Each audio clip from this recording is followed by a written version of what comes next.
전능하사 천지를 만드신 하나님 아버지를 내가 믿사오며 그 외아들 우리 주 예수 그리스도를 믿사오니 이는 성령으로 잉태하사 동정녀 마리아에게 나시고 본디오 빌라도에게 고난을 받으사 십자가에 못 박혀 죽으시고 장사한 지 사흘 만에 죽은 자 가운데서 다시 살아나시며 하늘에 오르사 전능하신 하나님 우편에 앉아 계시다가 저리로서 산자와 죽은 자를 심판하러 오시리라.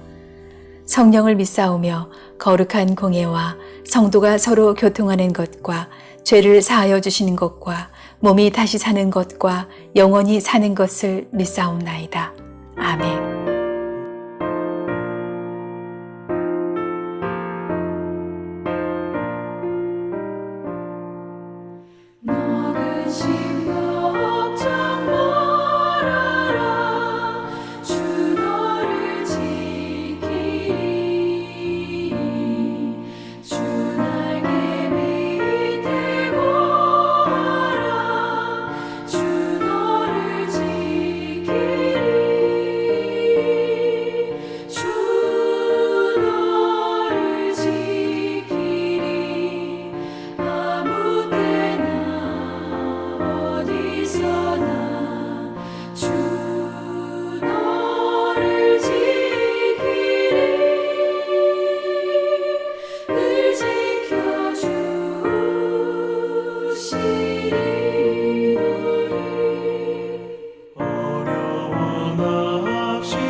주님께서 그에게 대답하셨다. 네가 틀림없이 따라잡고 또 틀림없이 되찾을 것이니 추격하여라. 다윗은 데리고 있는 부하 600명을 거느리고 출동하였다. 그들이 부설 시내에 이르렀을 때에 낙오자들이 생겨서 그 자리에 머물렀다. 그래서 부솔 시내를 건너가지 못할 만큼 지친 사람 200명은 그 자리에 남겨두고 다윗은 400명만을 거느리고 계속 추격하였다. 군인들이 들녘에서 한 이집트 사람을 발견하여 다윗에게로 데리고 왔다. 그들은 그에게 빵을 주어 먹게 하고 물도 주어 마시게 하였다. 그들은 또 그에게 무화과 뭉치 1개와 건포도 뭉치 2개를 주었다. 그는 밤낮 사흘 동안 빵도 먹지 못하고 물도 마시지 못하였으므로 이렇게 먹고서야 제정신을 차렸다. 다윗이 그에게 물어보았다. 너의 주인은 누구이며 네가 사는 곳은 어디냐? 그가 대답하였다. 저는 이집트 소년으로서 아말렉 사람의 노예로 있었습니다. 사흘 전에 제가 병이 들자 저의 주인이 저를 버리고 갔습니다. 우리가 습격한 지역은 그렛 사람의 남부 지역과 유다 지역과 갈렙 사람의 남부 지역이며 시글락도 우리가 불질렀습니다. 다윗이 그에게 또 물었다. 네가 나를 그 습격자들이 있는 곳으로 데려다 주겠느냐? 그가 대답하였다. 저를 죽이지 아니하시고 저를 주인의 손에 넘기지도 아니하시겠다고 하나님의 이름으로 저에게 맹세하시면 그 습격자들이 있는 곳으로 모시고 가겠습니다. 그는 다윗을 인도하여 내려갔다. 왕을 세우시는 하나님의 이야기 사무엘서. 하나님의 뜻을 확인한 다윗은 한치의 지체도 없이 급격히 아말렉을 추격하였습니다. 그런데 부솔 시내에 이르렀을 때에 낙오자들이 생겼는데요. 아벡에서 시글락까지 사흘길을 걸어왔습니다. 사흘길을 걸어왔는데 쉬지 않고 바로 무리하게 추격을 하다 보니 이제 200명의 낙오자가 생겼고 그들은 부솔 시내에 남겨두고 나머지 400명만 계속해서 이제 추격을 했습니다. 자, 추격 도중에 버려진 이집트 소년을 발견하게 되고요. 자, 그를 다윗에게 데려왔습니다. 다윗이 소년에게 빵과 물을 줘 먹게 하고 무화과와 건포도 뭉치를 주었습니다. 자, 사흘 밤낮을 굶은 소년이 음식을 먹고 기력을 회복했는데요. 다윗이 소년에게 묻습니다. 너의 주인은 누구냐? 내가 사는 곳은 어디냐? 소년이 대답하는데요. 아멜렉의 노예였는데 자, 내가 병들자 그들이 나를 버려두고 갔습니다. 자, 병든 노예를 돌보지 않고 버려버리는 이 아멜렉 사람들의 비열함을 이제 다시 한번 보여주고 있습니다. 자, 결론적으로 말하면 다윗은 이 소년을 통해서 아멜렉 추격에 성공하는 결정적인 계기를 맞게 됩니다. 이 아멜렉은요, 베두인족입니다. 이 베두인은 사막의 유목민인데요. 사막은 이제 모래 바람이 불면 모래 언덕이 수시로 이제 바뀌기 때문에 사막 안으로 들어가면 길도 없고 지도도 없는 것이 사막이고 그 사막에서 유목민으로 태어나고 자란 사람들이 이 베두인족이에요. 그래서 이들은 사막을 떠돌아다니면서 이 아멜렉 족속은 이제 약탈을 하는, 그러니까 뭐 산적, 해적과 같은 그런 존재입니다. 그래서 광야에서 이 아멜렉 족속을 그들의 행적을 찾는 것은 사막에서 반을 찾는 것과 같은 일인 거죠. 그렇기 때문에 다윗이 그들을 추격하는데 하나님 뜻을 물었던 거. 내가 추격하면 이 사막에서 이 베두인 족속을 찾을 수 있겠느냐 없겠느냐 물은 것이고, 자, 결국 이 이집트 소년의 안내가 없었다면 결코 제 시간 안에 이들이 아말렉을 찾을 수 없었을 것입니다. 자, 이처럼 전쟁에서 승리하기 위해서는 정보력이 필수적입니다. 이순신 장군이 외전에서 대승을 거둘 수 있었던 이유 중에 하나는 정보력이죠. 조선의 바다에 대해서 이순신 장군이 누구보다 잘 알고 있었습니다. 그래서 정보력에서 왜군에게 앞섰고 이 앞선 정보력으로 열세인 군사력을 극복할 수 있었던 것이죠. 전쟁에서 승리하기 위해선 정보가 필수적입니다. 그래서 정보전이란 말도 하잖아요. 우리가 승리하기 위해서는 정보, 지식이 필요합니다. 저와 여러분들 세상에서 승리하기 위해서는 지식이 필요한 것이죠. 자, 그런데 오늘 본문에 보여주고 있는 이것입니다. 이 핵심 정보. 이것을 다윗이 어떻게 얻었는가? 자, 다윗이 기도해서 하나님께 계시를 받은 것이 아닙니다. 다윗이 제사장에게 우림과 두빔을 갖고 와서 제사장을 통해서 안 것이 아니에요. 어떻게 아멜렉 족속의 위치를 찾아낼 수 있었는가? 이 핵심 정보를 얻을 수 있었는가? 자, 오늘 본문에서는요, 버려진 이집트 소년에게 자비를 베품으로써 결정적인 정보를 얻었습니다.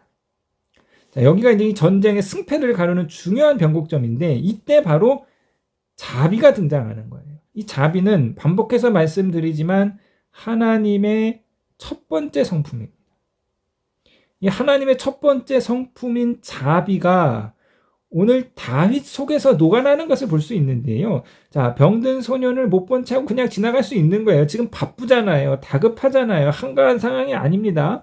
자, 그럼에도 불구하고 다윗이 마치 선한 사마리아인과 같이 버려진 소년에게 큰 자비를 베풉니다. 그리고 결국 타인에게 베푼, 지극히 작은 자에게 베푼 이 자비를 통해서 결국은 다윗의 문제가 해결돼요. 내가 타인에게 자비를 베푸는데, 타인을 위해서 헌신했는데, 이웃을 위해서 내가 수고했는데, 결국 그것을 통해서 다윗 자신의 중대한 문제가 해결되는 것을 볼 수 있습니다. 자, 너무나도 이제 유명한 예화이지요. 에모리 대학의 제임스 레인이라는 교수가 있는데, 이분이 이제 평소 걸어서 출퇴근을 하다가 퇴근길에 쓸쓸하게 혼자 앉아있는 노인을 만나게 됩니다. 그래서 이 교수가 노인에게 다가가서 친절과 호의를 베풀고 인사를 나누고 말벗이 되어 주었어요. 혼자 있는 노인이니까. 그래서 2년 동안 이 노인을 찾아가서 이야기도 나누고 잔디도 깎아주고 커피도 함께 마시고 그런 교제를 나누었습니다. 그런데 어느 날 늘 그 자리에 있어야 할 노인이 보이지 않았고 노인의 집을 찾아가니까 노인이 하늘나라로 갔다라는 것을 알게 되었습니다. 그래서 교수는 직접 시간을 들여서 장례식장을 찾아갔는데요. 문상을 가고 나서야 그 노인이 코카콜라의 회장을 지낸 분이라는 것을 알게 되었고, 그 노인의 변호사가 레이니 교수에게 다가와서 유서를 전해주는데요. 고마운 제임스 레이니에게 당신은 2년 동안 나의 말벗이 되어준 친구였어. 나는 당신에게 25억 달러와 코카콜라 주식 5%를 유산으로 남깁니다. 자, 우리나라 돈으로 약 2조 7,500억의 거액이죠. 레이니 교수는 이 유산을 이제 에모리 대학의 발전 기금으로 내놓았고, 그래서 이 에모리 대학이 남부의 명문 대학으로 발전하는 기반이 되었고, 후에 그는 에모리 대학의 총장이라는 명예가 주어졌습니다. 이처럼 우리가 작은 자에게 자비를 베푸는 삶을 살 때, 그것이 우리의 삶의 문제를 해결할 수 있는 어떤 그런 선물 같은 기회가 될 수 있는 것이죠. 그러니까 이 자비를 베푸는 것, 이것은 하나님 아버지의 우리 아버지의 첫 번째 성품이고 또 우리가 닮아야 할 성품입니다. 자, 오늘 마태복음 25장 주님의 말씀으로 말씀을 마무리하도록 하겠는데요. 마태복음 25장 31절입니다. 인자가 모든 천사와 더불어 영광에 둘러싸여 올 때에 그는 자기의 영광의 보좌에 앉을 것이다. 그는 모든 민족을 그 앞에 불러 모아 목자가 양과 염소를 가르듯이 그들을 갈라서 양은 그들의 오른쪽에 염소는 그들의 왼쪽에 세울 것이다. 그때 임금은 자기 오른쪽에 있는 사람들에게 말하기를 내 아버지께 복을 받을 사람들아 와서 창세 때로부터 너희를 위하여 준비한 이 나라를 차지하여라. 너희는 내가 줄일 때에 내게 먹을 것을 주었고 목마를 때에 마실 것을 주었으며 나그네로 있을 때에 영접하였고 헐벗을 때에 입을 것을 주었고 병들었을 때에 돌보아 주었고 감옥에 갇혀 있을 때에 찾아주었다 할 것이다. 그때 의인들은 그에게 대답하기를 주님, 우리가 언제 주님께서 줄이신 것을 보고 잡수실 것을 드리고 목마른 것을 보고 마실 것을 드리고 나그네 되신 것을 보고 영접하여 헐벗은 것을 보고 입을 것을 드리고 언제 병드시거나 옥에 갇힌 것을 보고 찾아갔습니까? 하고 말할 것이다. 임금이 그들에게 말하기를 내가 진정으로 너에게 말한다. 너희가 여기 내 형제자매 가운데 지극히 보잘것없는 사람 하나에게 한 것이 곧 내게 한 것이다 할 것이다. 자, 임금님이 똑같이 이제 왼쪽에 있는 사람들에게, 심판받는 자들에게 똑같은 말을 하고요. 자, 이렇게 말하는데요. 45절입니다. 그때 임금이 그들에게 말하기를 내가 진정으로 너에게 말한다. 여기 이 사람들 가운데 지극히 보잘것 없는 사람 하나에게 하지 않은 것이 곧 내게 하지 않은 것이다 하고 말할 것이다. 그리하여 그들은 영원한 형벌로 들어가고 의인은 영원한 생명으로 들어갈 것이다. 자, 사랑하는 성도님 여러분, 우리 아버지께서 자비하신 것 같이 저와 여러분들도 자비의 사람이 되시기를, 특별히 지극히 작은 자에게 오늘 다윗과 같이 큰 자비를 베푸시는 저와 여러분이 되시기를 주님의 이름으로 부탁드리겠습니다.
하늘에 계신 우리 아버지여, 이름이 거룩히 여김을 받으시오며 나라에 임하옵시며 뜻이 하늘에서 이룬 것 같이 땅에서도 이루어지이다.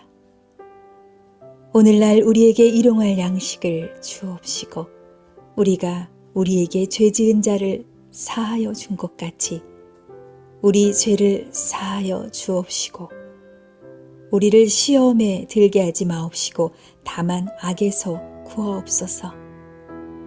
대개 나라와 권세와 영광이 아버지께 영원히 있사옵나이다. 아멘.